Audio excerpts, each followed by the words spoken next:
एक टेबल सज रही है, उस पर एक खूबसूरत सी महिला बैठी हुई है। बगल में एक व्यक्ति बैठा हुआ है। वाइन के गिलास इतने खूबसूरती से वहां पर रखे गए हैं, देखने में लग रहा है कि आज रात को जो डिनर चल रहा है कैंडल लाइट, यहाँ पर शायद कुछ रोमांटिक होने वाला है। ऐसा कुछ प्रतीत होता है देखने में। और ये माहौल बहुत बढ़िया चल रहा था। बहुत अच्छे से यहाँ पर पति पत्नी थे दोनों। पत्नी जो लाल गाउन में बला की तरह खूबसूरत लग रही थी, पति जिसने बहुत खूबसूरत कपड़े पहन रखे थे। बच्चे आज नैने के पास थे। बच्चों की परवरिश या देखभाल कोई और कर रहा था। और ये उस शाम की चांदनी में और घुल रहे थे दोनों एक दूसरे में। लेकिन तभी उस सजे धजे व्यक्ति के मुंह से झाग आने लगते हैं, उसका दम घुटने लगता है और एक और दूसरा व्यक्ति वहां पर आता है। वो व्यक्ति फेक सी हंसी हंसता है और हंसता हुआ इस व्यक्ति का जिसका दम घुट रहा है, इसके सामने आकर खड़ा होता है और कहता है कि तुम इसी के लायक हो, अब तुम्हें जाना होगा। अलविदा मेरे दोस्त, अब तुम्हारा समय या तुम्हारी जिंदगी यहीं तक की थी। और वो उसकी पत्नी के हाथों को अपने हाथ में लेता है और एक बॉक्स खोलता है और उसमें से एक रिंग निकालकर उसकी पत्नी को मरते हुए पति के सामने पहनाता है। एक फिल्म जैसा सीन आपको लग रहा होगा ना सोचने में, लेकिन ये कहानी आपकी रूह को कपा देने वाली है। आज हर जिले से, हर शहर से एक खबर आ रही है। पत्नी ने पति को कॉफी में जहर दिया। पत्नी ने पति को एक ड्रम में बंद कर दिया। पत्नी ने पति को पत्नी को इस दुनिया से दूर भेज दिया अपने हाथों से। एक पत्नी ने अपने पति को एक विकलांग प्रेमी के साथ मिलकर इस दुनिया से दूर भेज दिया। ये सब कुछ सुन रहे हैं ना आप? आपके कानों में खबर आ रही है ना? तो फिर भाई मुझे बिल्कुल दोष मत देना। और ये आज कोई नई बात नहीं है, सोशल मीडिया का जमाना है। आज खबरें एक शहर से दूसरे शहर में सेकंडों में जाती हैं। एक दौर था जब खबरें नहीं जाया करती थी। मैं आपको एक राज की बात बताऊं, पहले मैं सुना करती थी, मेरी एक मतलब जो बुआ होती है, पर बुआ, पापा की बुआ, तो वो हमारे सामने रही थी और वो जो सच्चाई बताती थी ना उस वक्त की, उसे सुनकर मेरी रूह कांप उठती थी। मैं आपके सामने एक चीज रखना चाहती हूँ कि जो कुछ चल रहा है वो आज नहीं है, वो पहले भी था। तो मेरी बुआ बताती हैं कि पहले कैसे चोर रहा करते थे। जैसे महिलाएं पैरों में ऐसे करूला पहना करती थी चांदी के, कि जो बिल्कुल उन्हें सुनार ही खोल सकता था। किसी इंसान की ताकत नहीं हुआ करती थी। गले में हसली, आपने सुना हो तो, हसली सोने की पहना करती और वो भी सुनार ही खोला करता, उसे कोई इंसान नहीं खोल सकता। तो बताया, जो चोरी करने वाले लोग होते थे या जो लुटेरे होते थे, महिलाओं के पैरों को काट दिया करते थे उन करूलाओं के लिए। गर्दन को भी अलग कर दिया करते थे हसली के लिए, केवल चोरी के लिए। तो निर्दयी लोग तो आज नहीं पहले भी थे, लेकिन आज सोशल मीडिया का जमाना है तो हमारे और आपके पास खबर बहुत जल्दी पहुंच जाती है। लेकिन ये किस्से पहले से ही मशहूर थे, लेकिन इतना अत्याचार नहीं था गृहस्थी में जितना अब हो रहा है। अब बेटों पर बेटियां भारी पड़ रही हैं। लड़कियां अब इतनी ज्यादा भारी हैं कि लड़कों को बचाना बहुत मुश्किल हो रहा है। जहां एक खबर पति के अत्याचार की आती है, वहां 4 खबर पत्नी के अत्याचार की आती हैं। बताओ, पत्नी जो पतियों को जो बैट होता है उनसे पीटती हैं, बेल्टों से पीटती हैं। आज का पुरुष कितना लाचार हो गया है, कानून के सामने उसके हाथ बंध चुके हैं। कहाँ एक महिला एक मर्द के खांसने पर घूंघट कर कर बैठ जाती थी, और कहाँ आज की महिला बेल्टों से और बैटों से अपने पति को पीट रही हैं बच्चों के सामने। अभी एक रेलवे का अधिकारी था, उसकी कहानी आपको बताऊं कि रेलवे के अधिकारी जिसकी पत्नी उसकी छाती पर बैठकर उसकी धड़ाधड़ कान के नीचे बजा रही थी, साला और सास वहीं पर खड़ी होती हैं और वो बचाने की भी कोशिश नहीं करती। दोस्तों, बहुत ही कहते हैं ना कि बहुत शर्मसार करने वाली बातें हैं ये महिलाओं के लिए। जिन महिलाओं के लिए हमारे ऋषि मुनि कहा करते थे कि महिला एक सॉफ्ट कॉर्नर, मतलब बहुत नरम दिल होती हैं। उनके अंदर ममता पिता से ज्यादा होती है, वो बच्चों पर ज्यादा लाड करती हैं। अब नहीं है ऐसा कुछ भी। अब तो प्रेमी के लिए वो बच्चों को भी इस दुनिया से दूर भेज सकती हैं, पति को भी दूर भेज सकती हैं। अगर कोई और आड़े आया तो भाई उसकी भी हो जाएगा, अगर आप उनके आड़े आए तो।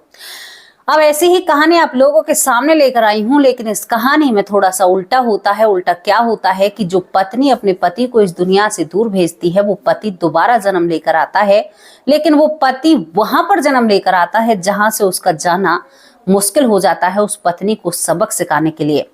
दोस्तों, आपको मेरे साथ चलना होगा यहाँ पर रूस की राजधानी जो कि मॉस्को है। मॉस्को में आपको चलना होगा और मॉस्को में आपको मेरे साथ एक परिवार के घर में प्रवेश करना होगा। एक दिमाग में इमेजिन कीजिए कि हम विदेश गए हैं और वहां पर एक परिवार है, परिवार में 3 बच्चे हैं, खुशहाल परिवार है। सोचिए अपने दिमाग में, हम वहां पर गए हैं, सुंदर सा घर है, खूबसूरत सा। एक व्यक्ति जो थोड़ा सा शराब का आदी तो है, लेकिन अपने बच्चों का, अपनी बीवी का बहुत ख्याल रखता है। 3 बच्चे हैं, 1 लड़का और 2 लड़कियां हैं। इस व्यक्ति का क्या नाम है? स्टेपानोवा। स्टेपानोवा इस व्यक्ति का नाम होता है और इनकी पत्नी का नाम है एंड्रीबा होता है। एंड्रीबा बला की तरह खूबसूरत थी। 3 बच्चों की माँ होते हुए भी एंड्रीबा बिल्कुल नहीं लगा करती थी कि ये 3 बच्चों की माँ है। यहाँ पर स्टेपानोवा जो होता है वो भी ठीक ठाक था, बहुत अच्छा था। प्रेम दोनों में ऐसा था कि दोनों एक दूसरे से बहुत प्यार करते हैं। तीसरा, इनकी जिंदगी में एक और व्यक्ति होता है जिसका तयाना नाम होता है। तयाना इनके घर में आता जाता है और ये स्टेपानोवा का दोस्त होता है तयाना, और ये दोनों गहरे दोस्त होते हैं। यहाँ पर एंड्रीबा भला की तरह खूबसूरत होती है। जिंदगी बहुत बेहतर चल रही थी, इतनी प्यार से इनकी जिंदगी कट रही थी। बच्चे बड़े हो रहे थे, घर में पैसों की कमी नहीं होती है, थोड़ी सी खेती बाड़ी करते हैं और इनके खुद के काम बहुत अच्छे हैं। अब जब जिंदगी में कोई कमी नहीं थी तो कभी भी स्टेपानोवा ये नहीं समझता था कि मैं अपनी पत्नी की जिंदगी में मतलब कोई खास जगह नहीं रखता हूँ। लेकिन दोस्तों, दूसरी ही तरफ इसकी जो पत्नी होती है, त्यान जो होता है इसका दोस्त, उससे प्रेम करती है, यानी अपने पति को चीट कर रही थी, अपने पति को धोखा दे रही थी। जब वो घर पर आता है उसके साथ वक्त गुजारती है, उससे प्रेम प्रसंगों में ये बनी हुई थी। जब पति घर पर नहीं रहता है तब भी यहाँ पर त्यान आना जाना उसका लगा रहा करता है। ये दोनों बेडरूम में घंटों तक वक्त बिताया करते और इनका प्यार परवान चढ़ता है। अब प्यार ऐसा परवान चढ़ता है कि दोनों जने कहते हैं कि अब हमसे अलग नहीं रहा जाएगा, अब इस पति को रास्ते से हटाना होगा। देखो, जहां पर आपका चरित्र गिरा वहां पर आप फिसले और आपने बुरे कर्मों का साथ दिया। चरित्र इतनी बड़ी चीज है। ये कहते हैं ना कि जो ये धांधलेबाजी होती है, करेक्टर जिसका सही नहीं होता है ना, वो इंसान किसी को सुखी नहीं रख सकता। उसके दायरे में जो भी इंसान आता है वो एक बहुत बड़े खतरे का शिकार बन सकता है कभी भी। हालांकि हर किसी में ऐसा देखने को नहीं मिलता है। अब इसके बाद क्या होता है, जो स्टेपानोवा होता है, इससे इसका दोस्त कहता है त्याना कि देखो, मैं तुम्हारी पत्नी और तुम्हारे लिए जो तुम्हारी शादी की सालगिरह आ रही है उस पर तुम्हारे लिए एक पार्टी प्लान करना चाहता हूँ। एक दोस्त की बातों को सुनकर व्यक्ति खुश हो जाता है कि मेरा दोस्त कितना अच्छा है। दोस्तों, यहाँ पर उस रात को रंगीन करने के लिए तैयारियां शुरू हो जाती हैं। बच्चों को पालने वाली एक और महिला इन लोगों ने रख रखी थी, उसके हवाले किया जाता है। एक तरफ एंड्रीबा सज रही थी, एंड्रीबा बहुत खूबसूरत थी, रेड कलर का गाउन पहनती है। दूसरी तरफ यहाँ पर स्टेपानोवा जो होता है वो सजता है, धजता है, बहुत अच्छे सुंदर खूबसूरत से कपड़े पहनता है। यहाँ पर त्याना को भी ये दोस्त कहता है कि मेरी शादी की सालगिरह है, तुम भी सुंदर से कपड़े पहनो। तो वो कहता है कि आज तुम्हारे लिए बहुत बड़ा सरप्राइज है। यहाँ पर ये स्टेपानोवा समझता है कि मेरा दोस्त मुझे बहुत अच्छा गिफ्ट देगा। ये बड़े खुश रहता है कि भाई आज तो मुझे शाम को मेरी पत्नी भी सरप्राइज दे रही है और मेरा दोस्त भी सरप्राइज दे रहा है। मोमबत्तियां रखी जाती हैं, मेज पर कुछ वाइन होती है, आसपास फूल लगे हुए होते हैं। ऐसा माहौल था कि ठंडी हवाएं थी और ये वहां पर बैठकर अपनी पत्नी का इंतजार कर रहा था। जब अपनी पत्नी का इंतजार करता है तो इसकी जो पत्नी होती है एंड्रीबा, वो गाउन में आती है, रेड कलर का गाउन, लग रही थी कि मानो कोई अप्सरा उतर कर आ रही है। आपके दिमाग में एक फिल्म जैसी चल रही होगी। अब वो अपने पति के पास आती है, आते ही पति को किस करती है और किस करने के बाद यहाँ पर वाइन सर्व करती है।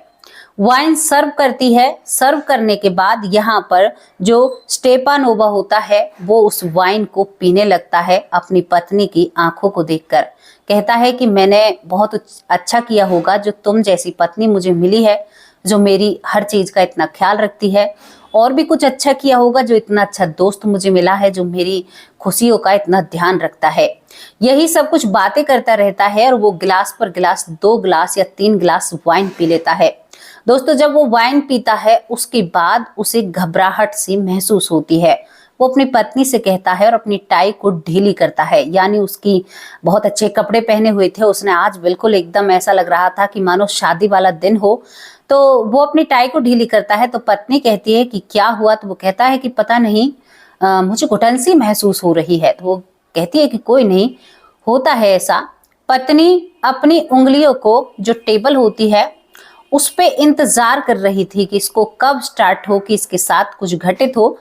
थोड़ी देर बाद उसे हुचकियां आने लगती हैं और उसे तड़पन महसूस होने लगती है। वो टेबल पर उसका मुंह गिर पड़ता है और वो तड़पने लगता है। अपनी पत्नी से कहता है कि एंड्रीवा, मुझे कुछ हुआ है, क्या तुम मेरी मदद कर सकती हो एंड्रीवा? तो ये जब ये शब्द बोलता है तो इस शब्द पूरे भी नहीं बोल पाते हैं और इसके मुंह से झाग आने लगता है। उसे डर लगने लगता है कि मुझे कहीं जहर तो नहीं खिलाया गया है। तभी यहाँ पर जो सीन मैं आपको बता रही थी, वो दोस्त आ रहा है, बहुत अच्छे कपड़े पहन रखे हैं और अपने दोस्त के पास आकर कहता है कि अब दोस्त तुम्हारा इतना ही वक्त था, अब तुम्हारी बीवी पर मेरा हक है और ये मेरी है, अब इसे मुझसे कोई जुदा नहीं कर सकता। और कहता है कि तू हमारी जो रिंग सेरेमनी है, जो हमारी मैं अंगूठी तेरी पत्नी को जो सगाई है उसमें तुम्हें शामिल होना होगा, अभी तुम्हें आंख बंद नहीं करनी है। तो वो दोस्त की आंखों पर पानी डालता है। आप उस चित्र को सोचकर देखिए कि इंसान पर कितना क्या बीत रही होगी। वो पानी डालने के बाद और रिंग पहनाता है और उसकी पहनाई हुई रिंग को उतारकर जमीन पर फेंक देता है। उसकी पत्नी बहुत हंसी खुशी रिंग पहनती है और दोनों आपस में वो करते हैं जो सगाई के बाद ये अंग्रेज लोग, मतलब जो विदेशी लोग हैं, वो करते हैं। दोस्तों, यहाँ पर वो व्यक्ति तड़पने लगता है और ये दोनों अपने रोमांस में घुल जाते हैं। तड़प तड़प कर एक पति की जान चली गई थी। जान जाने के बाद वो पति अपने आप को खड़ा हुआ महसूस पाता है। यहाँ पर जो उसका दोस्त था वो उसकी पत्नी के साथ वो सब कुछ कर रहा था जिसका वो पति हदकारी होता है, अधिकारी। ये व्यक्ति बहुत कोशिश करता है लेकिन अब ये एक आत्मा बन चुकी थी। ये अपने शरीर को देखता है, ये भागकर पुलिस स्टेशन भी जाता है लेकिन ये मजबूर था, किसी से कुछ कह नहीं सकता था, कोई इसकी आवाज को सुन नहीं रहा था। ये बातें मैं आपको कैसे बता रही हूँ ये आगे आपको वीडियो में पता चलेगा। अब यहाँ पर सुबह होती है, पुलिस वहां पर आती है। पुलिस जब वहां पर आती है तो इसको ऐसा जहर दिया गया था जो बिल्कुल भी, मतलब जो डॉक्टर हैं वो भी पता नहीं लगा पाते हैं। और इसका जब पोस्टमार्टम होता है तो कहते हैं कि शराब के किसी रिएक्शन के कारण इसकी मृत्यु हुई है। और यहाँ पर ये ढोंग करने लगते हैं जो इसकी पत्नी होती है। ये व्यक्ति उस वक्त वहीं रहता है और देखता है अपनी पत्नी के उस चलत्तर को, अपने उस दोस्त के। वो सबसे चीख चीख कर कहता है कि मैं यहाँ पर हूँ, मेरी बातें सुनो। जब उसे ले जाया जाता है, अंतिम विदाई उसकी होती है, तब भी वो कोशिश करता है अपने शरीर में प्रवेश करने की, बहुत सारी चीजें करता है, मिलती है ना भारत से सारी चीजें। अब यहाँ पर ये सब कुछ हो जाता है, उनके वहां ज्यादा शोक सभा नहीं मनाई जाती है। इसके बाद दोस्तों एक हवा के साथ ये व्यक्ति कहीं पर उड़ जाता है और उसके करीबन 5 साल बाद इस व्यक्ति का जन्म होता है हमारे भारत में। हमारे भारत में मुंबई शहर में इस व्यक्ति का जन्म होता है एक घर में जहां पर बहुत बच्चे की जरूरत थी, जहां पर एक लड़की की बहुत ज्यादा जरूरत होती है। हालांकि गरीब घर होता है लेकिन एक लड़के की चाह होती है। वहां पर इसका जन्म होता है। जन्म के बाद इसके गले पे नीला निशान होता है। लोग समझते हैं कि इसने गर्दन पर कुछ पिछले जन्म में गुदवाया होगा, जैसे नाम लिखवा लेते हैं, टैटू बनवा लेते हैं, शायद वो है, लेकिन वो जहर के निशान थे। इसके बाद ये लड़का, जब इसका नामकरण रखा जाता है, दोस्तों ये काट गोदाम का मतलब गोदाम के पास रहने वाला था। कोई ऐसी जगह, वहां पर मुंबई में एक जगह है, वहां पर इसका घर होता है। और वहां पर जब ये इसका नामकरण होता है तो इसका नाम सागर रखा जाता है। और इस लड़के को देखकर लगता नहीं है कि ये भारत का हो, इतना खूबसूरत होता है, नीली इसकी आंखें होती हैं। अब ये लड़का धीरे धीरे बड़ा होने लगता है, लोग इसे सागर बुलाते हैं, लेकिन सागर हमेशा चुप और उदास रहता है। 2 साल की उम्र में सागर खोया खोया रहता है, बहुत ज्यादा। कहते हैं ना कि बच्चा बचपन से ही डिप्रेशन का शिकार हो जाता है। वो हमेशा बहुत चीजें याद करता है, क्योंकि ये पिछले जन्म में स्टेपा नोवा वो था जिसने दूसरा जन्म लिया था। और ये जन्म लेने के बाद अब उसी चीज में उलझा हुआ रहता है। अपनी माँ से कहता है कि मैं यहाँ का नहीं हूँ, मैं तो एक ऐसी जगह है, बहुत खूबसूरत जगह है, मेरे 3 बच्चे हैं, मेरी पत्नी है, मेरे दोस्त ने मेरे साथ ये सब कुछ किया है। जब ये 3 साल का हो जाता है तो ये सारी बातें बताता है। घर वाले उलझन में पड़ जाते हैं कि यहाँ पर तो कोई मॉस्को नाम की जगह ही नहीं है, मतलब यहाँ पर तो कोई ऐसी चीज है ही नहीं। तो दोस्तों यहाँ पर बहुत हैरान हो जाते हैं। माँ बाप इतने पढ़े लिखे नहीं थे तो वो तो विदेश को ही नहीं जानते हैं। ये ऐसे घर में पैदा हो चुका था कि इसके हाथ बंध जाते हैं कि ये विदेश नहीं जा सकता। और ये रात को उठकर उसी दोस्त के मतलब कभी उसको मारने की कोशिश करता है, रात को उठता है, गुस्सा करता है, चीजों को फेंकता है, कहता है।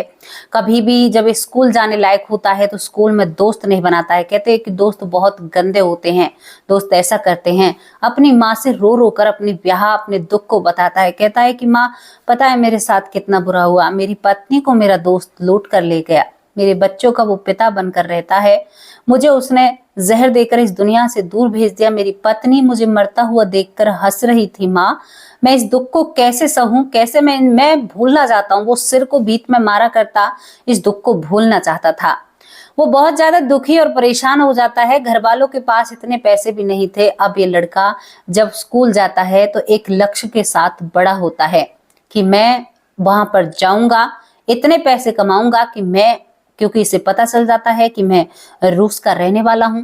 और इसको पूरी जानकारी जैसे जैसे बड़ा होता है सपनों के जरिए, और ये चीजें जब सताया करती थी तो सब कुछ चीजें इसे याद आने लगती हैं। जब सब कुछ स्थान इसको याद आने लगता है तो ये बड़ा होता है, और बड़ा होने के साथ साथ एक बदले की भावना से बड़ा होता है और पैसे इकट्ठा करता है। ये विदेश जाने के पैसे इकट्ठा करता है, लेकिन तभी जितने पैसे इसने विदेश के लिए, जैसे जवान होता है, यादें बरकरार थी, सब कुछ याद था। लेकिन दोस्तों आप सोच कर देखिए कि जिंदगी कितनी पीछे जा चुकी थी। 5 साल बाद जन्म हुआ था, 19 साल की उम्र में इससे पैसे इकट्ठा होते हैं। ये 1-1 रुपए इकट्ठा करता रहता है। घर वाले भी सोचते हैं कि कोई बात नहीं, इकट्ठा कर रहा है। तभी ये मन बनाता है, लेकिन अभी ये नहीं जा सकता। अब यहाँ पर क्या होता है कि इसके पिता बीमार हो जाते हैं। पिता बीमार होने के कारण ये मजबूर हो जाता है, जो पैसे इकट्ठा किए थे वो पिता की बीमारी में लगा दिए। उसके बाद पिता ठीक हो जाते हैं, फिर पैसे जोड़ना शुरू करता है और पढ़ाई करने के बाद एक अच्छी कंपनी में नौकरी करता है। ये अपने पुनर्जन्म की बातें किसी से ज्यादा शेयर भी नहीं कर सकता था, क्योंकि उन बातों में ऐसे राज थे कि उसकी पत्नी धोखेबाज थी। एक मर्द के लिए ये बात बहुत बुरी होती है। दोस्तों ये इसी सदमे के साथ अपनी जिंदगी को आगे चला रहा था, और आगे चलते चलते पैसा जोड़ता है। लेकिन तभी एक व्यक्ति से इसकी मुलाकात होती है। वो व्यक्ति बहुत धैर्यवान था, एक संत था। यहाँ पर सागर बताते हैं हमें कि जब मुझे वो संत मिला तो एक मुझे धैर्य मिल चुका। कहते हैं ना कि एक रोक लग गई उन चीजों पर। संत ने कहा कि बेटा, वो पिछली चीजें थी जो तेरे साथ हो गई, उन लोगों ने तेरे साथ गलत किया है, वो जाने कितने जन्मों तक भोगेंगे। और तू एक ऐसे देश में आया है जहां पर इन चीजों को बहुत माना जाता है और इनका महत्व है, और ये सारी चीजें सच होती हैं। मुझे तेरी सारी बातों पर भरोसा है, लेकिन आज अगर तू मन में लालसा लेकर और कुछ भी नहीं सोचेगा और बदले की भावना रखेगा तो फिर तुझ में और उसमें क्या फर्क हो जाएगा। भगवान ने जब उस चीज को पीछे छोड़ दिया तो तू एक काम कर, अब अपनी जिंदगी को भक्ति में लगा, अपनी गृहस्थी बसा और अपनी जिंदगी को आगे जी, जब तुझे भगवान ने मौका दिया है। यहाँ पर ये जो सागर होता है उस व्यक्ति को अपना गुरु बना लेता है। उसके चरणों में स्थान लेता है, उनके पास 1 घंटा ही जरूर जाया करते और वहां से इनको वो ज्ञान मिलता है कि दिमाग की जो अस्त व्यस्त हुआ पड़ा था ना, कि जो हमेशा लगता था कि मैं एंड्रीवा को नहीं छोड़ूंगा, मैं यहाँ पर तयान को भी नहीं छोड़ूंगा, उस लोगों ने मेरे साथ गलत किया था। माँ बाप ने बहुत यत्न जतन किए थे कि बच्चा किसी तरह इन चीजों को भूल जाए, लेकिन वो बदले की भावना से बड़ा हो रहा था। लेकिन जब एक संत के चरणों में जाता है तो वो सारी चीजें भूल जाता है और अपनी जिंदगी को आगे बसाने की कोशिश करता है। आज एक बहुत बड़ा भोलेनाथ का भक्त है और वो कहता है कि वो मेरा बीता हुआ कल था, वो इस जन्म का भी नहीं था, पिछला था। मेरी पत्नी ने गलत किया है तो वो भोगेगी और मैं अब उन बातों को दोहराना भी नहीं चाहता। अक्सर हमने कई केसों में देखने को मिला है कि जब बच्चे की उम्र 20 से 21 साल होती है तो उसकी पिछले जन्म की यादें मिटने लगती हैं। जिस तरह से यहाँ पर जो एक होटल का केस है, इसमें राहुल की यादें मिटने लगी हैं। बहुत ज्यादा केसों में देखने को मिला है। यहाँ पर जो स्टीवेंसन थे, उन्होंने जो अपनी बुक लिखी थी जिनमें बहुत ज्यादा केस हैं पुनर्जन्म के, जिन पर उन लोगों ने स्टडी की, जिन लोगों की छानबीन की और उनको लिखा सच्चाई के तर्क पर, वो भी बताते हैं कि ज्यादातर 20-22 साल की उम्र में ये यादें मिटने लगती हैं। लेकिन सागर 30 साल का हो चुका है, आज उनके 2 बच्चे हैं, लेकिन कहता है कि मुझे एक एक चीज बिल्कुल याद है, लेकिन आज मैं 30 साल का हूं तो शायद मेरी पत्नी तो है ही नहीं, मेरा दोस्त भी इस दुनिया में नहीं है, मेरे बच्चे होंगे, वो अपनी जिंदगी अब अपने हिसाब से जी रहे होंगे, मैं उस पल को याद भी नहीं करना चाहता। वो इस जन्म के बीवी बच्चों में बहुत खुश है। शायद भगवान ने उसकी दिल की शांति के लिए उस संत को भेजा, वरना वो कितना भटकता, क्या कुछ करता, कुछ नहीं कह सकते। वो कितने दिन तक तड़पता, कितने दिन तक उसको बेचैनी होती, इसके बारे में भी कुछ नहीं कह सकते। तो वो जो भगवान है ना, वो आपके लिए बहुत कुछ करते हैं। क्यों करते हैं? कि क्योंकि उन्हें अपने बच्चों की चिंता होती है। अगर उनके बच्चे दुखी रहे तो फिर भगवान, हम उनके बालक हैं और बालक दुख रहे तो बहुत ज्यादा परेशानी हो जाएगी। दोस्तों, कैसी लगी आपको ये पुनर्जन्म की स्टोरी, जहां पर एक विदेश का लड़का हमारे भारत में आकर जन्म लेता है और बहुत सारी सच्चाई बताता है। अब आप लोगों से विदा लेती हूँ, आज आपके नाम नहीं लिए हैं, कल आप लोगों के नाम लूंगी दोपहर की वीडियो में और एक अच्छी स्टोरी के साथ हाजिर होंगी। तब तक के लिए नमस्कार, जय हिंद, जय भारत।